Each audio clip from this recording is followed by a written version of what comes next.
તો બનાસ ડેરી દ્વારા ખેડૂતો અને પશુપાલકો માટે હંમેશા નવતર યુક્તિઓ કરવામાં આવતી હોય છે, ત્યારે બનાસ ડેરીએ પશુપાલકો માટે બાયોગેસ પ્લાન્ટ બનાવ્યો છે, જે પશુપાલકોના ઘરે ઘરે જઈને ગોબર એકત્રિત કરે છે। દર 15 દિવસે એકત્રિત કરેલ ગોબરના પૈસા પશુપાલકોના એકાઉન્ટમાં જમા કરાવવામાં આવે છે। અમે વર્ષો પહેલા ખેતીનું કરતા, એટલે ખેતીનું પછી પાણીના તળ ઊંડા ગયા, એના પછી અમે ધીરે ધીરે પશુપાલનમાં આવ્યા। એટલે અમે 2 પશુ હતા, 4 પશુ અમે નોખાતી એ વખતે મારા સાસુ જોડે 15 થી 20 પશુ હતા। એટલે પશુનો અમે વધારો કરી ધીરે ધીરે અમે 40 થી 45 પશુ અત્યારે કર્યા।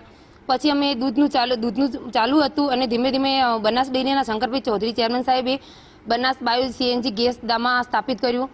એમાં અમારું છોણ ચાલુ કર્યું। અમે શરૂઆતથી 250 થી 300 કિલો ચાલુ કર્યો, રૂપિયા કિલો લઈ જાય, અને અત્યારે અમારું છોણ 500 રૂપિયા 500 દિવસનું 500 કિલો જાય, એટલે 500 રૂપિયા દિવસની આવક થાય।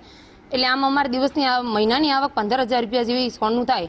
એટલે અમારે ઘરનું ખર્ચો પણ નીકળી જાય, ને એવી કે જરૂર ના પડે, એમ કે મહિને કે પૈસા માંગવા પડે એવી જરૂર ના પડે, અહીંયાથી ચાલ્યા જાય। બાપ દાદા એ ખેતી કરતા હતા, પછી અમે પશુપાલનનો કરવા માંડ્યા, 2-4 પશુ રાખવા માંડ્યા। એમાંથી અમારે થોડીક દૂધમાં આવક મળતી, એટલે અમે પશુ વધારીને હાલ 40-45 પશુ અમે કર્યા।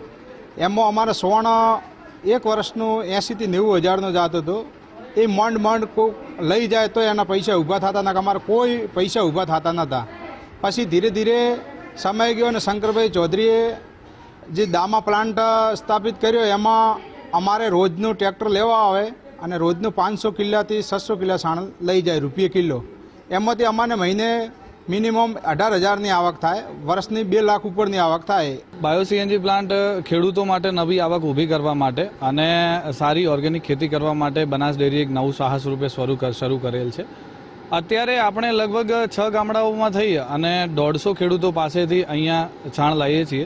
પ્રતિદિન લગભગ 40 ટન જેટલું છાણ આપણે અહીંયા લાવીએ છીએ, અને એના દ્વારા પ્રતિદિન ખેડૂતોને 40,000 રૂપિયાની આવક થાય છે, અને એ આવક દર મહિને 12 લાખ રૂપિયા જેટલી આવક થતી હોય છે।